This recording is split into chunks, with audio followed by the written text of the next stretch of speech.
In this video, I'll talk about the use of appraisals, what they are and what they are not, and some changes I've seen since the introduction of the Consumer Fraud Protection Board regulations that were implemented in 2015. First, the primary purpose of the appraisal is for the mortgage company or the bank to have validation of the contract price.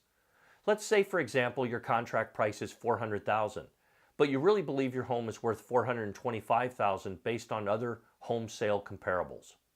The purpose of the appraisal is to validate the $400,000 contract price and not give you an independent assessment of true value.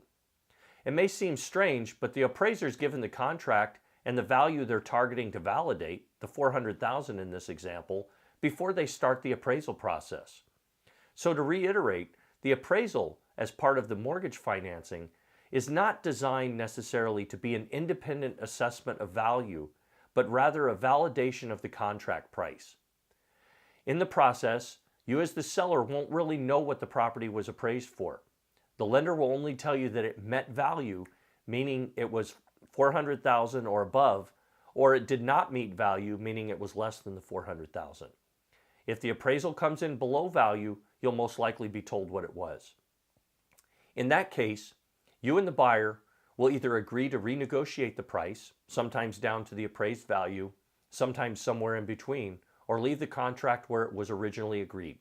Keep in mind, an appraisal below the contract price gives the buyer a valid reason to terminate the contract and have their earnest money returned.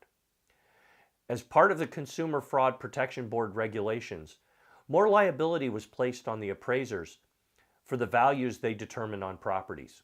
Again, they're there to validate the contract price for that mortgage. If for some reason the home was to be foreclosed on in the future and they had given a higher than contract valuation, there could be some repercussion to the appraiser. So what I've seen over the past few years, most appraisals come in about $5 over the contract price. Literally, there is no benefit to the appraiser to be more generous. I hope you found this video helpful. It's useful to know the true reason behind appraisals and appraised values. Thanks a lot and take care.